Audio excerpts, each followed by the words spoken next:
আমার নাম আনোয়ারা। আমি একটু আগে কারেন্ট বিল দিতে যাচ্ছিলাম, দিতে গিয়ে আমাকে এক লোক ধরিয়ে বলছে যে খালা আপনার বাসা কি এখানে? তা আমি বললাম যে হ্যাঁ আমার বাসা এখানে। তো বলছে খালা দাঁড়ান একটু।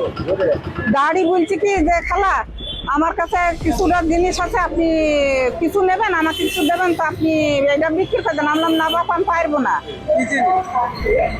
এখন দেখছি পাউডার আইলো মেডিসিন জিনিস, হাতে একটা কাগজ দেয়, আমার হাতে একটা কাগজ দেয় দিয়ে বলে খালা এটা কি বিক্রি করে দিতে পারো? নামলাম না, আমি ওসব পাউডার হাতে দিয়ে আমার কানে দুধ শুনেছে, বুঝছে এখানে দাঁড়ান।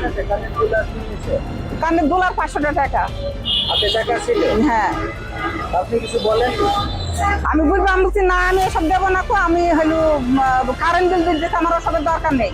বলছি না খালা দেখেন নেন, নিয়ে ওই দোকানটা দিয়ে আসেন, আমরা এখানে 3 জনা দাঁড়াচ্ছি। আমি বলছি না দেবো না। এবার আমার সাথে দৌড় ছিল